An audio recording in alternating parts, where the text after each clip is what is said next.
Hey everybody, it's Jed Johnson. Hey, I thought maybe I'd go over my block weight collection. I have quite a assortment of block weights that I've gotten over the years. Pretty much been collecting them for 6 years, so I've got quite a collection now. I want to go over what I have and why they're important, what sets them apart, everything like that. So here we go. Here's a glance of pretty much all of my block weights. Now what I'm considering a block weight is any hunk of iron or steel. And they can be half of a dumbbell, they can be a scale weight, or they can just be any old chunk. So let's start out with the chunks. Here's the two chunks that I have. The first one is this round one. That is an old grinder wheel, and I got that from Rick Walker here a few years back. Also, I got this hunk of steel, or iron, whatever it is. I do use these occasionally in my training, but the edges are somewhat sharp, so I don't use them really close to a contest because I'm always worried they're gonna cut my thumbs. So those are a couple of the chunks that I use. Now let's go over some of the hex block weights that I have. We'll start out on the easier end. This is a half of a 115 block weight.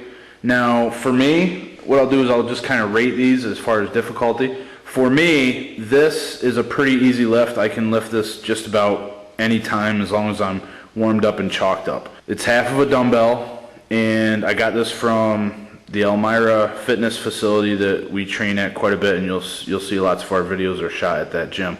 And they had, you know, a couple of dumbbells that broke, and they unloaded them, and we took advantage of it. I also have a 110. So here's my 110. I also got this one from the Elmira fitness facility, and you can see that's half of a dumbbell as well, and that's on the easier side. I've been lifting that for years.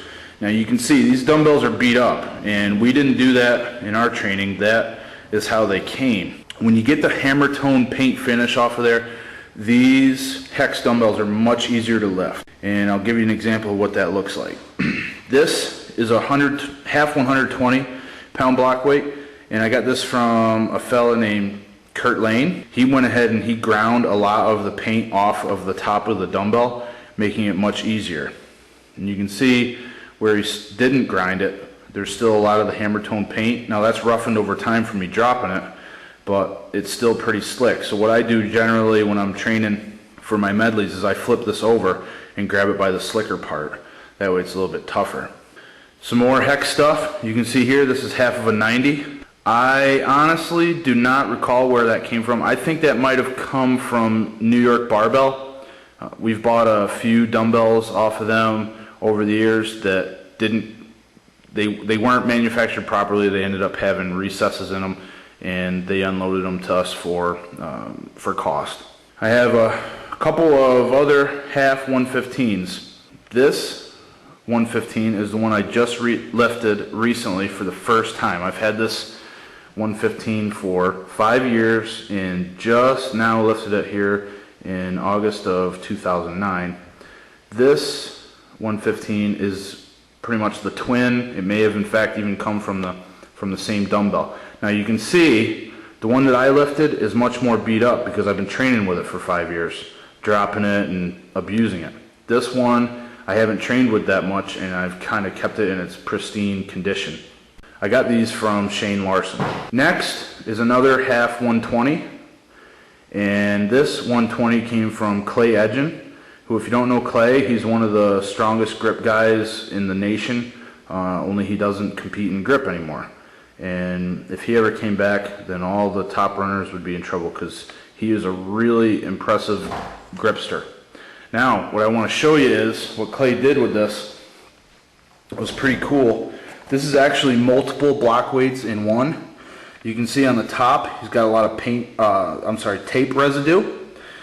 It came with tape on it, and I took the tape off, but what it ended up doing is had that adhesive stuff on there, and that's kind of taken on some dust and chalk dust and dirt and stuff like that, and it's gotten really rough. Another thing that's cool about this, and I can't lift this block weight, I really haven't trained too much on it, but what I'm looking for is this right here. You can see that on that spot he ground the paint off. You can see where it's rusty, and that's a good spot to grip it. So he's left a lot of faces true and in natural condition, with the slickness, and then other spots he's ground it down. And if you look at it from above, you can actually see that it tapers in different spots and things like that. So this is kind of multiple block weights in one.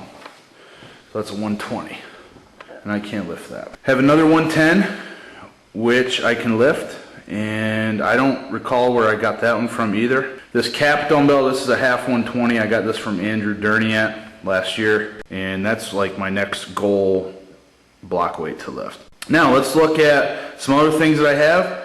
I have a couple scale weights here. I got this scale weight, 50-pound scale weight from Kurt Lane when I bought all the other stuff from him that he was unloading.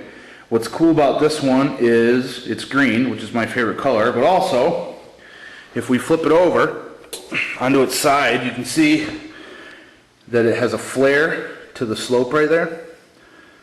That's pretty cool. It's pretty tough to lift that way, putting your thumb on that side. My other scale weight I got from work, and what happened was they use these scale weights to make sure that all the scales at work are still calibrated. They have to be pretty darn accurate, so you can see that this was rated at 50 pounds. These things are really expensive if you buy them from the manufacturer because they weigh exactly 50 pounds. But what happened was this one got damaged and it no longer meets its calibration requirements, so they were looking to get rid of it, and I swooped right in and picked it up. Probably the most important block weights are my half 100-pound York blobs. The only original style Fat Man blob that I have right now belongs to a guy named Chris, and I don't remember his last name unfortunately, but he's got a pretty interesting handle on the grip board. It's All Your Pussy Hurts. Next, this is the blob that I bought from Rick Walker back in 2003. As the story goes, I'd never met him before. We met up in the Olive Garden parking lot, and I lifted it right in front of him, and actually on the first time I lifted it, I walked with it. So I don't know if that's ever happened before, but that was pretty cool. That was a lot of fun. And then while York was still producing these dumbbells of this kind, I picked up one of them right from the store back in, I believe, 2004, and this combination here is the original combination that used to have the handle on it, and I cut the handles off, so I ended up with 2 more blobs. So for the longest time I had 3 blobs, and then now with this one that Chris sent me, I have 4. This one here, just to recap, this is the Fat Man blob. This is the original style blob that York made from their round-headed dumbbells, and the difference is that both sides of the dumbbell are sloped. On the newer ones, you don't have such a slope. There's a little bit straighter dimension to it. So you can see a little bit straighter there, and that's the difference. They're quite a bit easier to lift. They're tougher to lift when they have the double slope side. Right there is pretty much the extent of my block weight collection. The only other thing that you might throw in there as far as a block weight might be an anvil. That's a 55-pound anvil that I got from my buddy Dan Senadoza. And I don't know where he got them, but he gave that to Smitty and me as a gift. And I lift that every once in a while. And it's pretty light. Lifting it by the horn is not a challenge. What I'm trying to do is lift it by the tail. Maybe I'll shoot a video sometime of trying to lift that.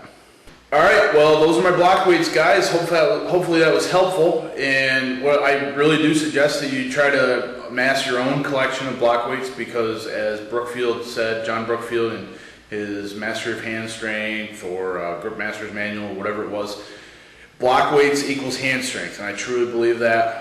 With block weights, you have to squeeze with your open hand, and it stresses the thumb more, forces you to execute a good strong contraction in the palm, and it makes you create a lot of tension throughout your hand. So I suggest you get block weights and train with them, whether you're a grip fanatic, a competitor, or an athlete.